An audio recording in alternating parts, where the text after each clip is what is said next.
They're moving about the speed that your brain waves are moving. Have you heard about that shit? That's what they would hook you up to if you were in a coma, which would be unfortunate.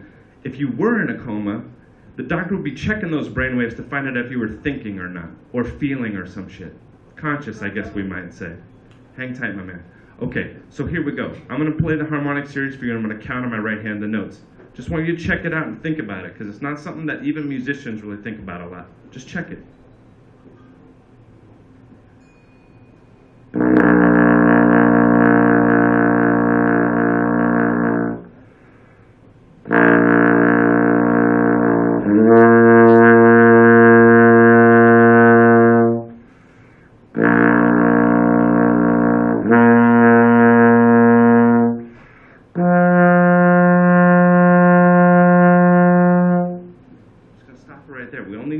To 3, and we've already learned something, whether we know it or not. Everything 1, 2, 4, 8, 16, 32, Nintendo 64, anything like that based on the powers of 2, it sounds the same. We call it the key of the fucking song. I have to swear sometimes just to keep doing this, you know what I'm saying?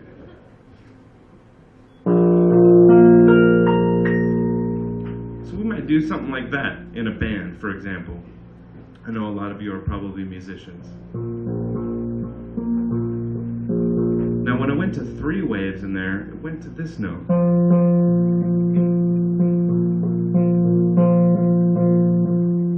Alright, when we have 2 notes at the same time, we call that harmony. Now what's really happening in there, this wave is moving 3 times as fast as this first one. So it's really happening like this.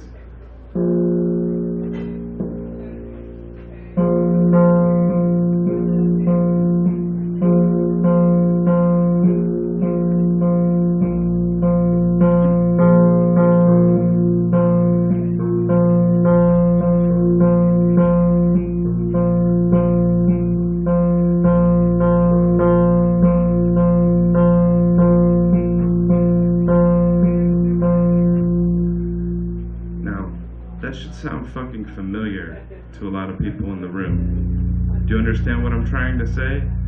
We're actually here tonight, in a sense, though we represent no genre, we're here, in a sense, celebrating a certain genre of music that holds that interval very dear. And the exciting thing about that is that's the natural reaction of your brain to the simplest numerical difference that can happen in resonant wave systems, of which you are one, a super complex one. Dynamic, a lot of shit going on in your life, way more complicated than music, way more complicated than that interval. So I'm not trying to bring our experience down, but I'm saying for the kindergarten, that's been passed down from the ancient times to now. That knowledge is prelingual. And anyway, it's nice to be in a city that celebrates that shit with the blues, with some heavy metal. That's right. So we're here to party too. We're going to play a blues now. I appreciate you listening. Go back and check out the book. And go ahead and let what I said or what I showed about the harmonics sink into what you're hearing tonight. It's present in our music, in Eagle Twins music. It's a big part of what we're up to in Earth. And it's a big part of what you guys are up to as listeners, which is natural fact. It's nature. It's not too late. It's not too late, man. I don't really think the shit is going to end in a month. We wouldn't be that lucky. It's going to linger on for a minute. So, all right, enjoy the show tonight. Here we go. This is the blues, Blind Ross. Thanks for listening, you guys.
I really appreciate it. I just really went for it with you guys and gave you some straight shit there. Thank you for going with us. That's right. We got this is our last song, and then we're gonna welcome Eagle Twin up to the stage. This is a 60-second classic. It's called Work, which is how I feel about work. Should be 60 seconds or less per day.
Thank you so much for listening. All right, Eagle Twin is coming up in just a couple of minutes. Thank you.